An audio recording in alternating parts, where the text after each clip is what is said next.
Welcome, welcome to Emma's super duper trading shop. I have the best bananas in the whole wide world. Who wants to trade? Me.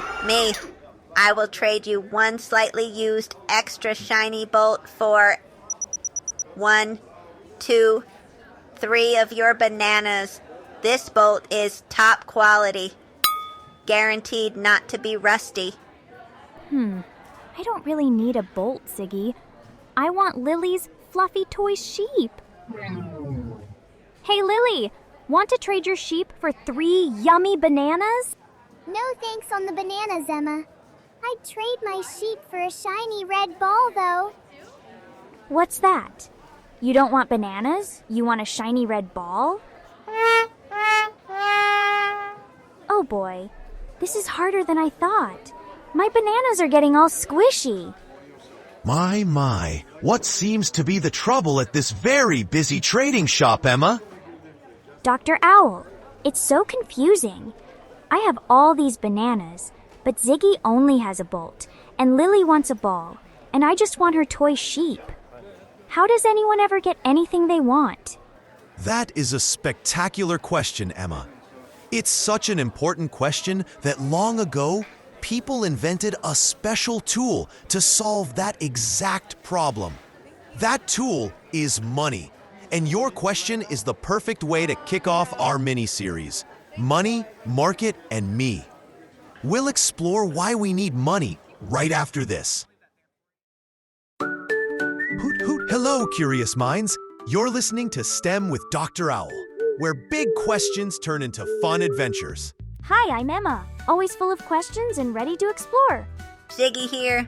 I know a zillion facts and 0 ways to share cookies.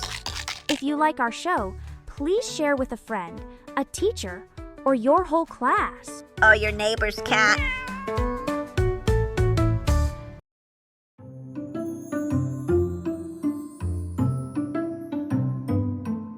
Now back to Emma's very important question, which came right out of her tricky trading shop experience.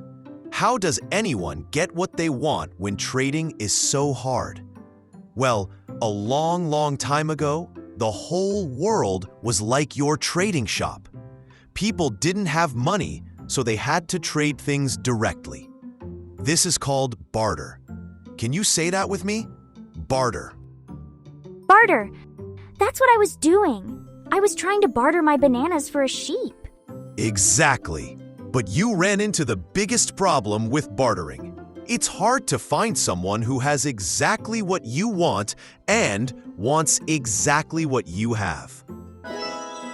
We have a fancy name for that. A double coincidence of wants. Double coincidence of wants.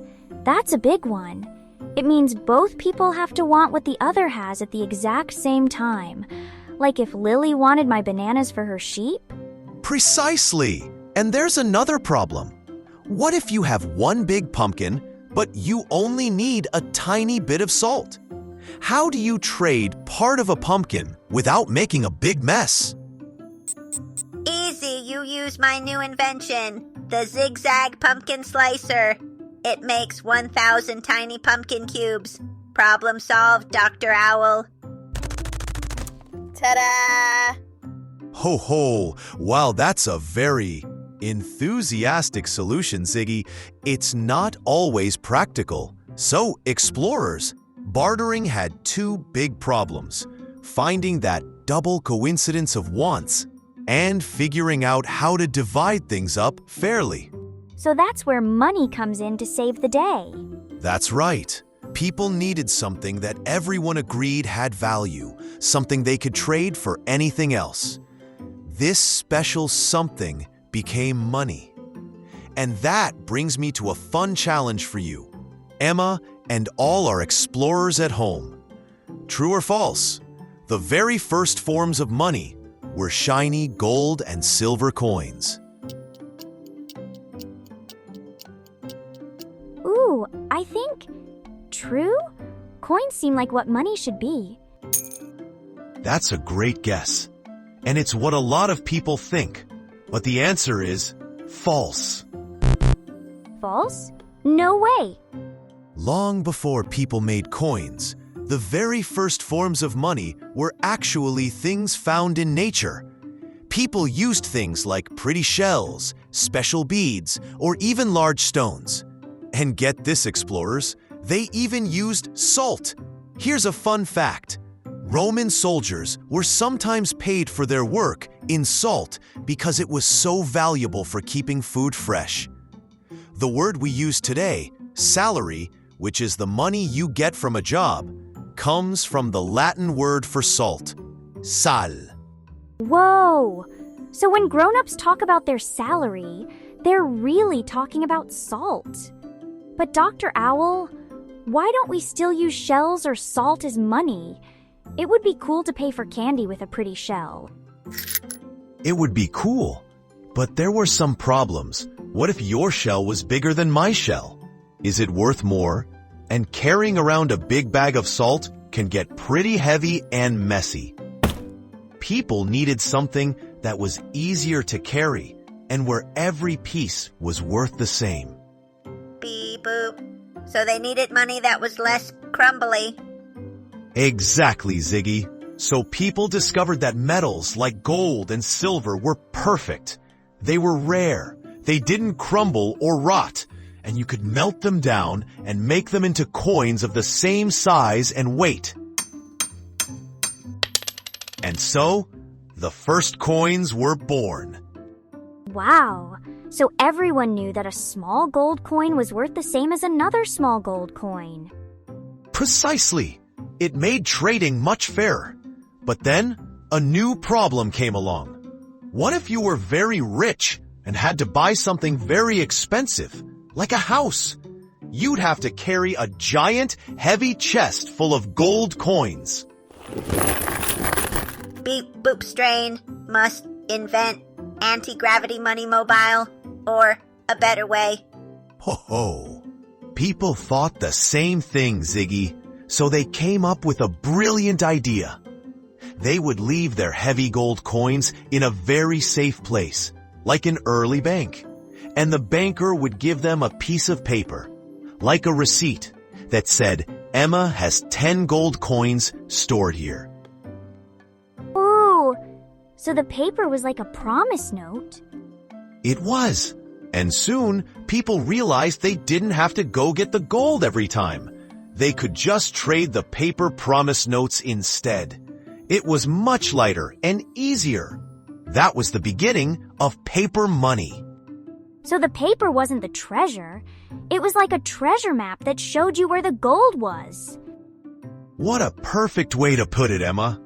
And for a long time, that's what paper money was. But today, our money is a little different.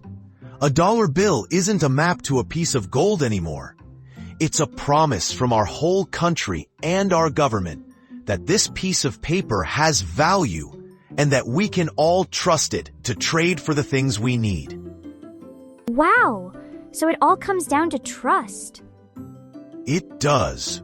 From bartering bananas to trusting in paper notes, the story of money is all about people finding better and easier ways to trade with each other. We've learned so much today. What a great start to our Money, Market, and Me series. Join us next time, curious explorers, as we'll explore where money comes from and goes. Bye-bye, explorers. Don't forget, my boats are not accepted as payment. Beep boop.